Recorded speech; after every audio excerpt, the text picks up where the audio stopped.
to the channel, and in this video we're doing a recap and review of Temptation Island Season 3 Episode 2. So if you're new here, hit the subscribe button and turn on your notifications. If you like this video, hit the like button, and also feel free to drop a comment down below because I do like to engage with my viewers and subscribers. And stay tuned to the end of the video because there's bonus footage. So without further ado, let's jump into this video. So, Let the Games Begin is the title of this episode, and definitely the drinks flowed and a mini dance off happened when we see Kendall doing the splits and then Julian dipped down low.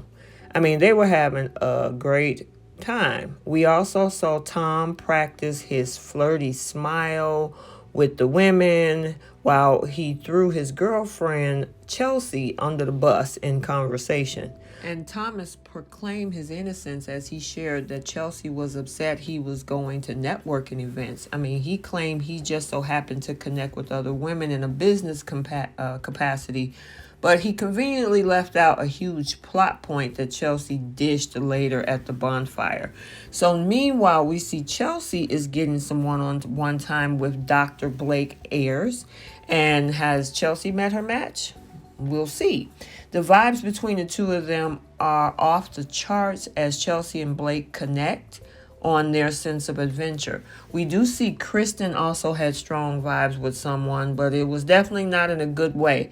Evan got a little too crazy and sprayed champagne all over the kitchen, so Kristen yelled at him in front of the group to clean it up. Evan tried to clear the air, but Kristen blew him off, and this prompted Evan to stomp off and call Kristen a bitch. That was not nice. Because, I mean, he was saying a lot of things. I mean, she was trying to make sure that the house was clean, and he was not feeling that comment. So the next morning, Mark Wahlberg brought the couples together to pick which single they're going to take out on their first date. And they all come out and, you know, they're prepared. The 12 guys singles come out. And then, of course, we have our 12 girls singles. And the thing about Kristen, she hasn't been out on a first date in 11 years. So she's definitely nervous. And then, of course, there was the issue with the boyfriends walking out, and you know, Erica's upset because of the fact Kendall won't make eye contact with her. You know, so she's trying to figure out what's actually going on there. So the boys go first. Julian selects Amanda, and then Corey picks Nicole. Thomas chooses Lauren, and then, of course, we see Kendall choose Alexis. When he walked toward her, she was about to jump out of her skin to get to him. So now these are the girls that the guys selected. So now it's the girls' turn. And he finally gives Erica some attention because she ends up choosing Lex. And he's talking about he's not a threat to me. So that's the only attention that he was able to give her. Of course, we see Aaron chose Griffin, and then Corey had pretty much a meltdown. Corey's worst fears were coming true, and Aaron was connecting with another athlete. So later that evening, the ladies decide they need to loosen up and have a good time. Chelsea kept her word and spent the whole party doing some twerking.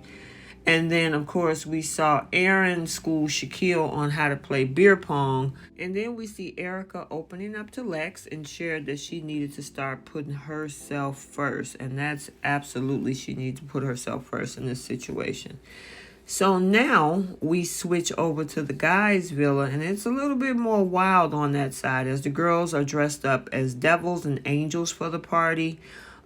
We see that Corey gets a crown. He's dubbed king for the evening because Nicole brought him a crown. And, you know, they tried to put a smile on Corey's face, and he decided that he's ready to have a good time. Kendall is the one that had an interesting time. There was a game of truth or dare, and Kendall gets dared to give Alexis a lap dance. Everybody's mouths were open as Kendall does his best Chippendale moves. And then Alexis, on the flip side, because of course he dared her as well, Alexis does the same when she did her lap dance. And some of the single girls were giving him the side eye as they were saying that Kendall is ready to risk his entire relationship and that Erica may need to be a little bit worried. So the next morning, the couples go on their dates. Kendall is not a good swimmer, so he's holding on to his pool noodle, and Alexis is there for safety for him. Corey is talking about Aaron and Nicole, but wised up and told Nicole he was looking forward to getting to know her. And I just wanted to show you guys some of the beautiful visual footage that they had. They actually did a great job in filming the underwater views that they had. So if you got a chance to see the show, you'll know exactly what I'm talking about. But they had some great underwater visuals as well. So I wanted to share that with you guys. So for the girls' dates, they went ziplining and had heart-to-heart conversation with the boys. I thought that was kind of cool. I love zip lining. I don't know if you guys have done that before, but it's fun. So we see Chelsea explaining to Blake that she doesn't feel like she's good enough in her relationship, and Blake reassured her that that's not the truth and that she is good enough. And then this gave, Chelsea affirmation and a boost of confidence that she needed, and seemed to further her connection that she has with Blake. And then we also now see Aaron and Griffin bonded over their shared experience of being former soccer players. Now, so far, Griffin is not that big of a threat for Corey, at least not yet. So we'll definitely see if these two, because they have similar backgrounds in being athletes, whether or not this is going to continue to grow their connection. And then we have Erica, who is talking to Lex, and she's tearing up as she explains to him how she felt like her relationship with Kendall was more like a business than a partnership.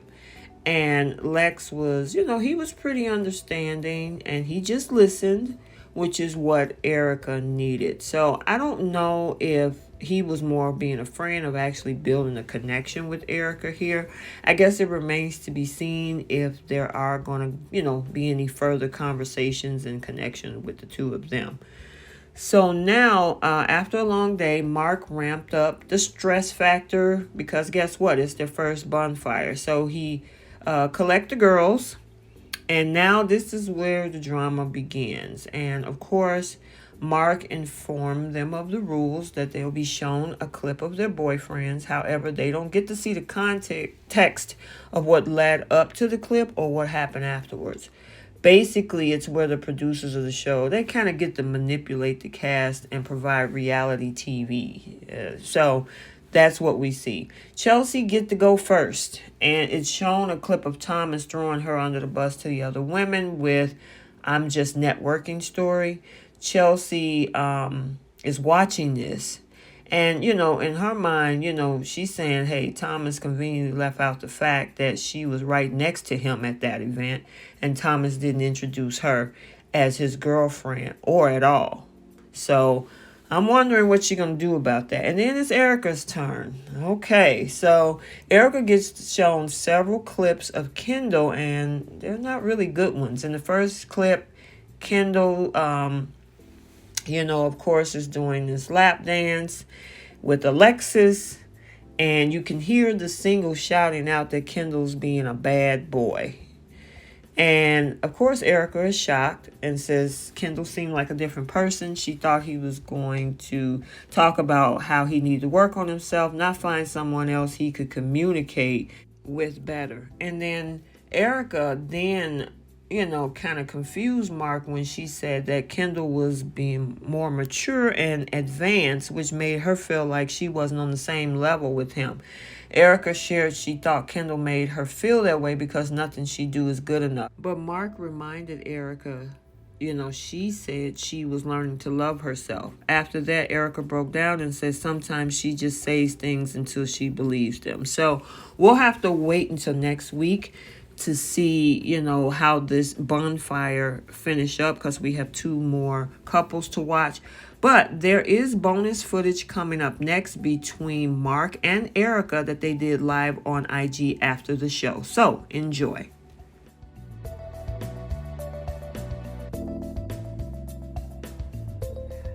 Where do we start, Erica? First of all, I miss you. I haven't seen you. I know. I miss you too. You look radiant. Thank you.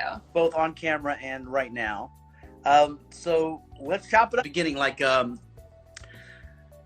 think people are always surprised to learn that I don't meet you guys until what you actually see on TV. Like, that's completely legit. What were you thinking as the boat was coming to the beach?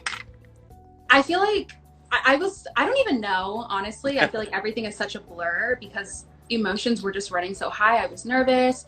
I was excited. I didn't know what to expect. But I think seeing you for the first time, once we did arrive on the island, it was like, okay, like this is really happening and there's no turning back.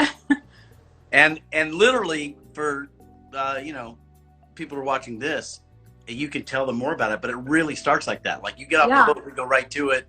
I mean, maybe there's a break where you get water or something, but that first episode that aired tonight as well, pretty much is how it went down, or at least the way I remember it. Right. No, yeah. I mean, I feel like nothing was left out. It's like, I love that everyone else has the opportunity to really live in those moments with us, because it's like I've been seeing people's comments and it's like, oh my gosh, like that went by so fast, or oh my gosh, like there's no time in between. And it's like, no, really, like there's not. Once we're in it, and it's go time. Maybe you could talk about, you know, people are always surprised on reality shows like ours that so much connection, so much drama can happen in such a short amount of time. Mm-hmm. You're immersed. There's no phones. There's no TV. There's no nothing. Maybe you can talk about what it's like, how quick things speed up. Yeah, of course. So, I mean, life outside of the island, we have our phones to distract us. We have television. We have other people's opinions. When we're on the island, we don't have any of that. So it's like if I'm in an awkward situation or an awkward conversation, I don't have the ability to pick up my phone and try to ignore this person. Like I really am present in this moment and I'm forced to talk to these people. So I think that things move a little bit faster on the island because you don't have those distractions. So you really do have to sit with yourself and really analyze what emotions you're feeling in those moments. And I mean, I sort of wish life was like that in general, because I think oftentimes we're so distracted by social media or by the phones or by other people's opinions. So, I mean, it was definitely, that's, I think, what makes this experience so nerve-wracking, because you have to deal with these things. You cannot run away from them. Which I try my best to remind you guys that all you can work on is you. And I can't, I've been warned, and they're literally like, I feel like there's network executives in my front yard waiting to take me out of a spoiler. But I wanted to say to you, Erica, that you rolled up your sleeves. I try. You got in it, and you got in it. Oh, I just got teary just talking about in the first bonfire. But let's not get to the bonfire yet. Let's go to let's talk a little bit about that first date selection, which I always look at. It's so weird. First of all, the introduction of the singles is so crazy, cheesy, awkward, and then when you meet them and you get to see who they really are. Yeah. And then when date selection happens, I always forget that because it's a stage piece. You know, we're up there on stage and it's a thing. I always forget how emotionally charged it is. And you said something in my mind that you noticed her coming out of line before he had selected her. And I thought, wow, that's a different way of, that's when you're emotionally connected. You're seeing something. Yeah. You sat there at date selection. So it's weird because I feel like for the entire experience, it's like blacked out. So I don't remember anything but, you know, my date selection and then Kendall's date selection. So I think I was already in like a weird spot emotionally, because when the guys walked out, you know, he did not give me any eye contact.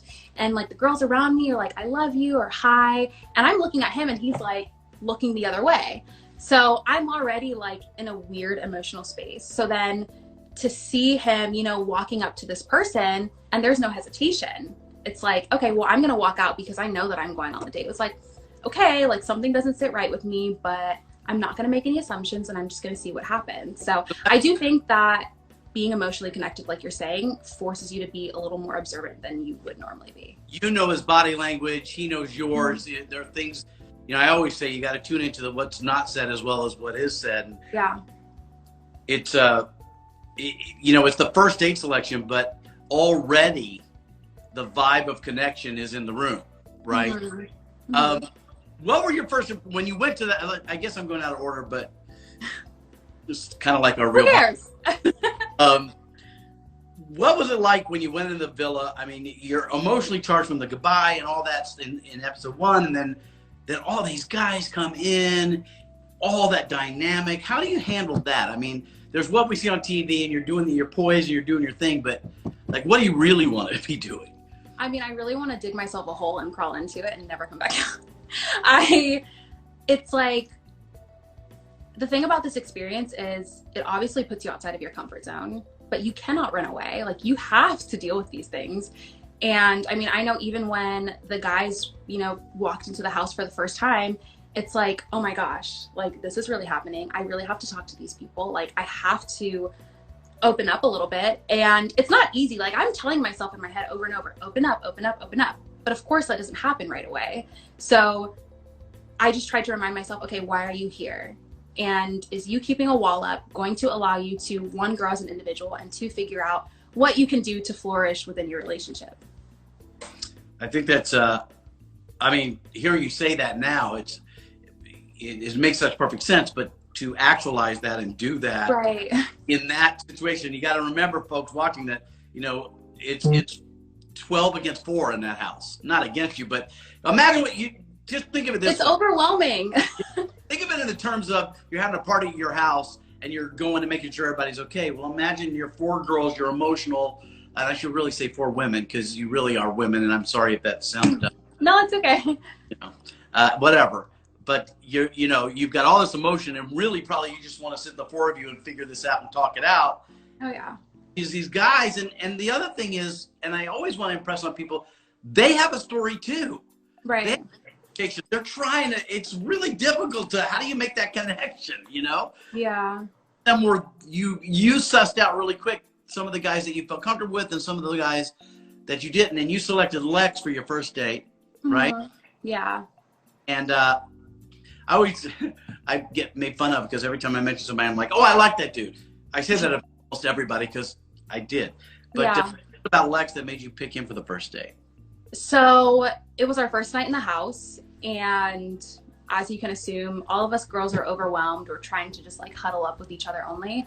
But when I did sort of branch off on my own, I sat there and talked to Lex for the very first time, and instantly I felt like we had been friends since like the beginning of time.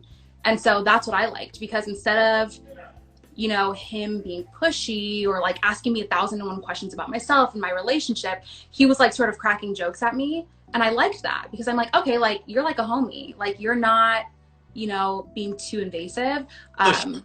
Yeah, exactly. So instantly I was like, when the time comes for us to choose our dates, I know who I'm going to choose, because I don't want to be in a situation to where I really feel uncomfortable. And he put me in a situation to where I was able to feel comfortable.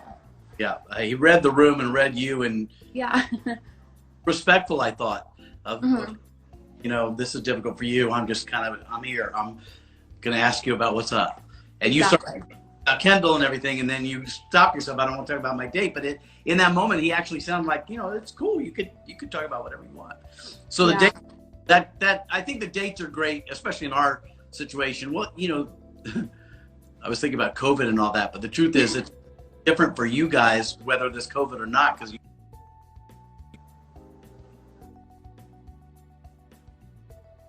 Oh, I'm here. You froze for a second, or maybe I froze. I froze. Somebody called me because they're shocked that I was on TV tonight. So you go on the dates, and now you're off, out of the villas, which is a relief. The group dates is a different dynamic, so that takes a little pressure off. What was it like when you got on the date? What were you feeling? To be completely honest, I woke up that morning not in the best mood, because I'm like automatically just thinking about Kendall. Like, the day before we do date selection, he is not looking at me. So I was like in my feelings. And I'm trying to tell myself, you know what, like, this is your opportunity to put yourself out there and really get to know somebody else, because maybe this person is capable of sharing something about themselves that helps you fix yourself. So I tried to pick myself up a little bit. But I mean, I don't think I was nervous just because I felt so comfortable with Lex. But I'm like, I mean, this is like my first date in over 2 years. How do I talk to another male? Like, how do I tell them about myself? What? Yeah. Yeah. Yeah. I'm like, what do I even say? Yeah. I think, I think a lot of people think that sorry, I'm looking over my shoulder because my wife is over there and and she says she loves you and says, hello, Erica. I love you. She just put on makeup and so she doesn't want to come on camera, but we'll get her next week. Okay. Anyway, she sent her love. What were we talking about? It's a TV show. And I think that when we read tweets and stuff, people kind of take it like wrestling. It's like they're making jokes and it's all good and we expect that. But can you tell people, in your opinion, it may not be what my opinion is, what do you think they think, what am I asking you? How real is this or how fake is this? Very real. I've actually had a lot of people messaging me like, oh, is it scripted?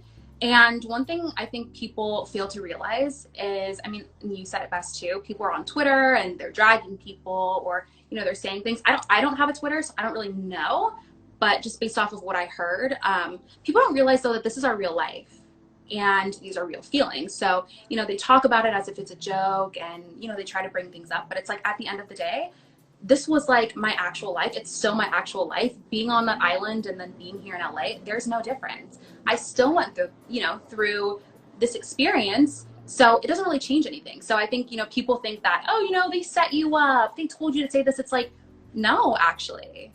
Like, I'm not here to be an actress. Like, I'm here to share my journey. And I mean, I feel like it doesn't get more real than that. Well, one of the things I love about you and quite honestly, the other three women on the show and the guys is that it is a journey. So people always ask me, what's my prediction of the couples when they come to the island? I'm like, it's not fair to say that because who I meet on day one are not the people I see in the final bonfire. Literally, physically, you change. Different when you started the bonfire. But let's talk about that for a second. So you came in the bonfire and I'm like, how are you? You said, I met this girl. I really like her. And I was just, I'm a puddle anyway. I could have just cried there. But then it shifted, right? Mm-hmm. So talk about how you feel leading up to the bonfire. For those who don't know what it's like to be you when you know you got a bonfire coming around the corner. So leading up to the bonfire, I feel sick to my stomach. I don't even think I ate that day. Same. I was so, not even nervous, but I'm like, something in my gut tells me that like something's not right. I don't know what it is. And like for so long, I sort of like pushed my gut feeling to the side and I didn't trust myself. So I'm like, I don't know what this feeling is. Like, it's probably just because it's like there's so much going on and I'm overly emotional, like it's going to be fine.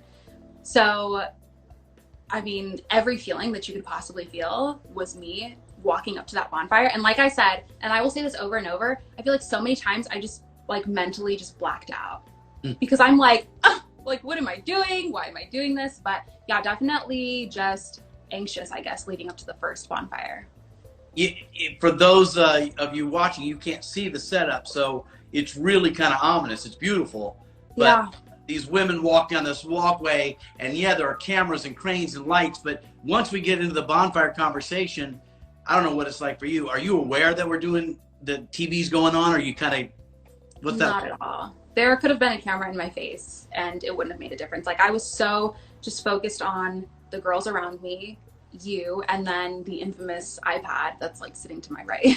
I know, the iPad. I hate that thing. I hate it. It scares me too.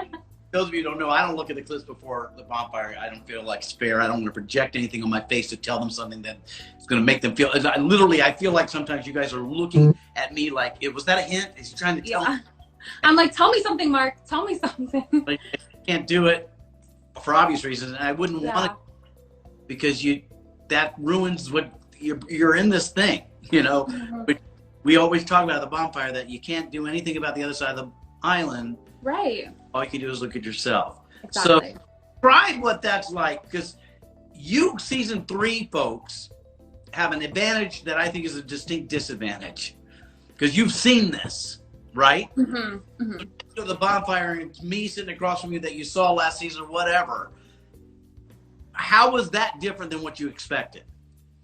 So going into this, one thing I tried to not do was compare what our experience would be like compare that to what happened for season 2 and season 1, because I know that regardless, we're all different people who are going to experience different things. So I try not to think about it too much, but you know, just seeing, I mean, of course, I'm focused on the other women in season 2 and season 1, and I'm like, okay, how are they carrying themselves? Like, are they nervous? And I just feel like I want to give props to those girls because this is not easy. Like seeing these things. We're nervous watching you walk into the bonfire. Yeah. Like this, and it's not easy. It doesn't get easier. So, you know, just trying to do my best to, okay, you know what? I'm going to be transparent. I'm going to be vulnerable. I'm going to be honest, and I'm going to see what happens. Which I really have to thank you for being that all the time. It makes my job a lot easier. I know a lot of people think I'm looking on blue cards in a script, and it's No not way. but I don't want to profess that it's all me, but I just don't think that people really get, maybe they do. For me, and you tell me if it's wrong, it's a conversation. It is. It's a legit conversation. Yeah. And I dread it all day long too, and then I'm so thrilled that we have it. And when we come back and it's all over, those are the moments, obviously, that I feel closest to you guys, and mostly want to thank you, and I'll thank others as I get a chance to talk to them for giving me permission to ride the ride with you. Of course. You know, it's intimate, and it's really like we'd never met, and you know, we've got to either go there or we don't. You know. Yeah. Exactly. So we can't tell anything about what's coming up. Luckily, I haven't seen any of the episodes, so I don't really. Yeah. But what would you say to people as far as like at this point in the journey? Let's see if I can ask this in a way that you can answer it. Okay. At this point, are you thinking, I wish I had never done this? Or, and without giving, you know, any outcome, do you look back on this as like, what was I thinking, or something else? What's your relationship to the experience at this point? Okay. How do I answer that? I don't know. Ask the question. My relationship to this journey right now, as they watch episode 2, is really just, I don't regret coming to the island, because I know, just based off of the past couple of days, that I will start to see parts of myself that I've never seen before. And that's all I'll say. It's really, boy, I was there and I still want to watch to see that, because one of the biggest things that I enjoy, and contrary to popular belief, it isn't watching you guys suffer. That isn't something. Yeah. But it really is a remarkable thing, and I think you see it on TV, but I definitely see it. Who you guys are on the beach on that first day, and who you are when you're leaving at the end of the experience, is such a transformation. Yeah.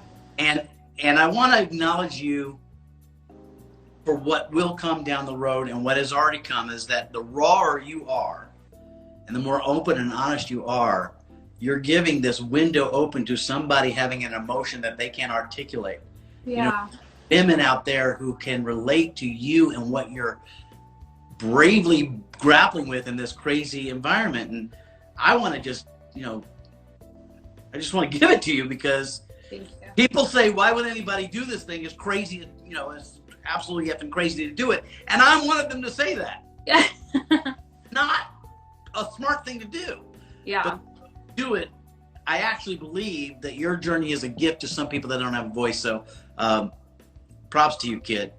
Yes, thank you. I know I've been trying to see it that way. It's like, I'll take this L if other people learn from it. So, I mean, like I said, I definitely don't regret this journey. Well, so far, all I see is you leaning into it, you as beautiful on camera as you are inside. Thank you. And thanks for, you know, jumping on and being, like I said, the guinea pig on this first after the Instagram. And, you know, I'll figure some of this shit out. But anyway, let's keep in touch. Okay. Yes, please. And, you know, enjoy the ride, and don't let, you know, the Twitter trolls. No Twitter trolls are getting to me. You know what's up. I know better. Yeah, like you said at the beginning that you met a girl and you like her. Well, we do too. So anyway, great to see you, Erica. Yes, thank you, Mark. And I think how long we've been, like 15, 20 minutes. So, I mean, those of you who are watching, thanks for being here.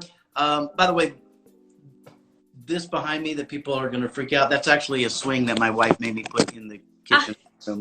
See? So we can swing like this. Well, that's good. Yeah, and I do what my wife tells me. So, but anyway, we'll get better at this. So send me some suggestions, things you want to know. I'll do my best to try to get them in. And, stay with us because we're just getting started on this roll. So episode 3 will be next Tuesday at 10 o'clock, 9 Central, and sometime on the West Coast. We have to figure it out. But anyway, and you can, that's what I'm supposed to tell you. And you can stream them on USA Network. So is that it? Is that all the stuff I was supposed to? Good job, Mark. What would you say to the people that are now becoming fast fans of yours? Ooh, I don't know. What's next? I guess we'll see what happens. Yeah. We'll see what happens. I don't want to get in spoiler trouble, so I'm going to say goodnight to you. Thanks for and of course. Okay, bye, Mark. Bye, babe. See you. And thank you, guys. Thanks for letting me do this. I'll see you next week. And, hit me up on Twitter. I'm doing the best I can to keep up. Twitter, Instagram. I think the stuff is somewhere in there. I'm easy to find. Just make sure it's without the H because that's the other guy. And while he may be a fan of our show, he doesn't really want to hear from you as much as I do. So hit me up. I will answer as best I can. And thanks for watching our Instagram live. All right. Peace. Mahalo. Aloha.